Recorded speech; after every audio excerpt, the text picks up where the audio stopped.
మళ్ళీ ఈరోజు కూడా అదే జరుగుతుంది.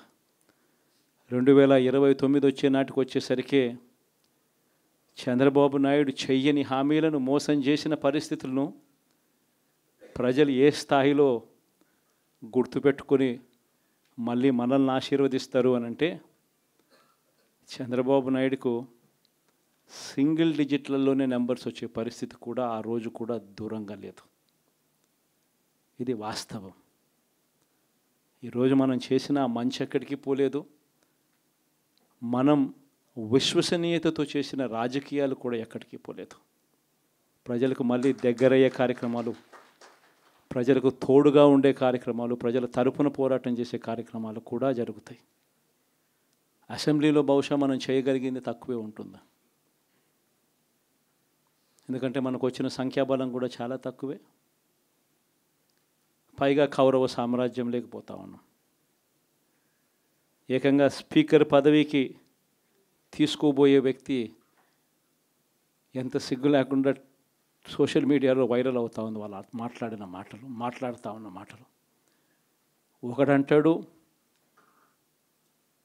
జగన్ ఓడిపోయాడు ఇంకా చనిపోలేదు అని ఒకడు అంటాడు, ఇంకా చావలేదు అని ఒకడు అంటాడు, ఇంకొకడు అంటాడు చచ్చేదాకా కొట్టాలి అని ఇంకొకడు అంటాడు.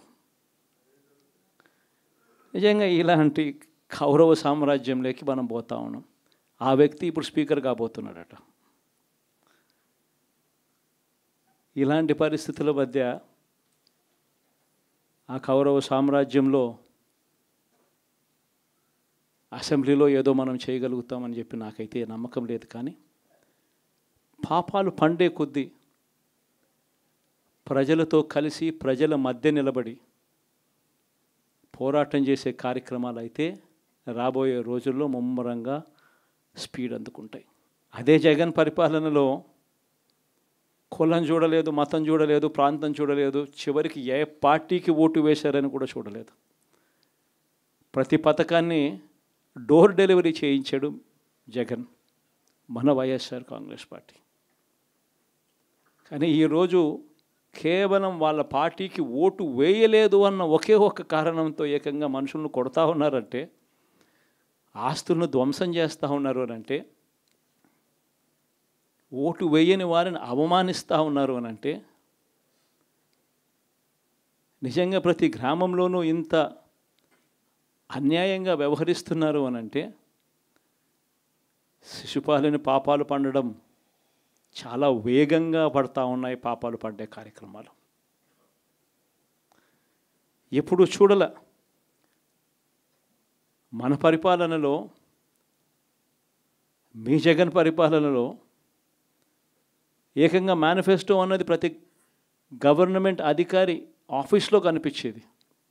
కలెక్టర్ల కార్యాలయాల్లో మొదలు పెడితే సెక్రటరీల కార్యాలయాల దగ్గర నుంచి, హెచ్ఓడి కార్యాలయాల దగ్గర నుంచి ముఖ్యమంత్రి కార్యాలయాల్లో మన మేనిఫెస్టో కనిపిస్తూ ఉంటే, కనిపించే పాలన మనదైతే, ఇప్పుడు హోర్డింగులు పెడుతున్న రెడ్ బుక్ అని హోర్డింగులు పెట్టి, ఆ రెడ్ బుక్లో కక్ష సాధింప చేయబోయే అధికారులు ఎవరు, ఎవరిని కొట్టాలి, ఎవరిని నాశనం చేయాలి అని చెప్పి ఏకంగా పేర్లు రాసి రెడ్ బుక్ అని చెప్పి దాన్ని ప్రకటించి ఏకంగా హోర్డింగులు పెట్టి, ఆ రెడ్ బుక్ అనేది ఏదో ఘనకార్యం చేస్తూ ఉన్నట్టుగా రెడ్ బుక్స్లో ఉన్న పేర్లన్నింటినీ కూడా మేము వాళ్ళని కొడతాము, వాళ్ళని చంపుతాము, వాళ్ళ మీద అఘాయిత్యాలు చేస్తాము, అన్యాయాలు చేస్తాము అని చెప్పి ఏకంగా నిస్సిగ్గుగా దౌర్జన్యం చేస్తూ ఉన్న పరిస్థితులు కనిపిస్తూ ఉన్నాయి. శిశుపాలని పాపాలు వేగంగా పడుతూ ఉన్నాయి. మొట్టమొదటిసారిగా కేంద్రంలో కేవలం 272 స్థానాలకు 273 స్థానాలకు గాను మెజారిటీ రావాలనంటే 240 స్థానాలకి వచ్చి ఆగిపోయింది బీజేపీ. 240 స్థానాలకి ఆగిపోయిన పరిస్థితులు మొట్టమొదటిసారిగా కేంద్రంలో ఉన్న పార్టీకి పూర్తి మెజారిటీ లేదు. 240 స్థానాలకి ఆగిపోయిన పరిస్థితులు. మరో పక్క చంద్రబాబు నాయుడు గారికి 16 స్థానాలు అంటాడు. ఎన్డీఏలో తానే చక్రం తిప్పుతా అన్నట్టుగా మోడీ పక్కనే కూర్చొని కనిపిస్తాడు. మరి ఇలాంటి పరిస్థితుల్లో కూడా రాష్ట్రానికి రావాల్సిన ప్రత్యేక హోదా అడక్కపోవడం, మరి ఇలాంటి పరిస్థితుల్లో కూడా రాష్ట్రానికి రావాల్సిన ప్రత్యేక హోదా అడక్కపోవడం, అడిగి సాధించుకోకపోవడం శిశుపాలుని తప్పుల్లో, వరుస తప్పుల్లో, పాపాల్లో ఇవన్నీ కూడా బాగాలే. ఇటువంటి పరిస్థితుల్లో కూడా రాష్ట్రానికి రావాల్సినవి, కావాల్సినవి అడగలేని పాలన, అడగలేని మనిషి రాష్ట్రానికి ఏం సమాధానం చెప్తాడు? రాష్ట్ర పిల్లలకి ఏం సమాధానం చెప్తాడు? రాష్ట్రంలో ఉన్న యువకులకు, పిల్లలకు ఏం సమాధానం చెప్తారు? శిశుపాలుని పాపాల్లో ఇవన్నీ కూడా ఇప్పటికే వేగంగా కూడా అందుకుంటా ఉన్నాయి. అదే జగన్ ఉండింటే, అదే వైఎస్ఆర్ కాంగ్రెస్ పార్టీ పాలన ఉండింటే ఈ పాటికే విద్యా దీవెన బటన్ అయిపోయి ఉండేది. జనవరి, ఫిబ్రవరి, మార్చికి సంబంధించిన క్వార్టర్కి సంబంధించిన Vidya Deevena fee reimbursement pending.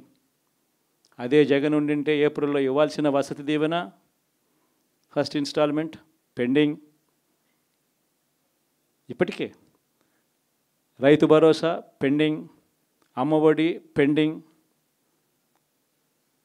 చివరికి చిన్న అమౌంట్ అయిన మత్స్యకార భరోసా కూడా పెండింగ్. అదే జగన్ ఉండింటే ఈ పాటికి ఇన్ని బటన్లన్నీ ఈ పాటికి అయిపోయి ఉండేటివి. ఒక్క జగన్ తప్పుకోవడంతో, ఒక వైఎస్ఆర్సీపీ పాలన పోవడంతో ఈరోజు అమ్మఒడి బటనింగా రాలా, రైతు భరోసా బటనింగా రాలా, విద్యా దీవెన పెండింగ్, వసతి దీవెన పెండింగ్. ఇప్పటికే ఇక ఇదే అంటుకుంటూ పోతుంది. డిసెంబర్, జనవరి వచ్చే నాటికి ఏమయ్యా ఇవన్నీ మాకు చెప్పావు, 4,12,00,000 మంది ఓటర్ల లిస్టు, ఇందులో సగం మంది ఆడవాళ్ళే, అందరూ 18 సంవత్సరాల పైవారే ఓటర్ లిస్టులో ఉన్నారు అని అంటే, మరి వీరందరికీ 1,500 ప్రతి నెల ఇస్తానన్నాడు. సంవత్సరానికి 18,000.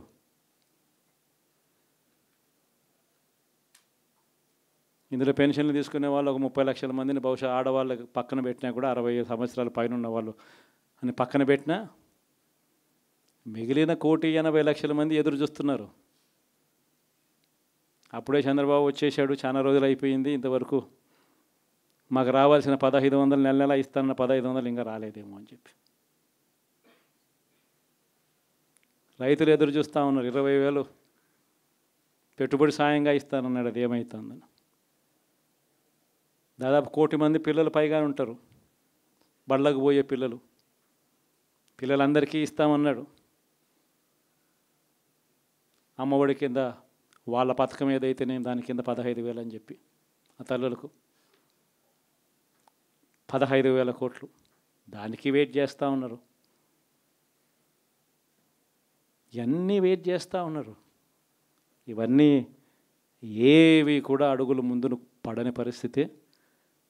ఇవన్నీ కూడా డిసెంబర్, జనవరికి వచ్చేసరికి అన్నీ కూడా ఊపందుకుంటాయి, వేడందుకుంటాయి. హనీమూన్ పీరియడ్ అనేది ఆగిపోతుంది. వైఎస్ఆర్ కాంగ్రెస్ పార్టీ చేయాల్సిన పనులు చెప్తా ఉన్నా.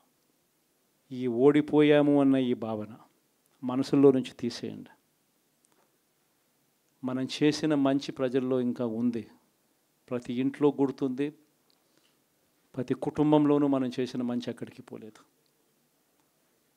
ప్రతి ఇంటికి మనం తలెత్తుకొని పోగలుగుతాం, తల దించుకొని కాదు, చెప్పిన పని చేయక కాదు, చెప్పిన పని చేసి తలెత్తుకొని పోగలుగుతాం ప్రతి ఇంటికి కూడా మనం.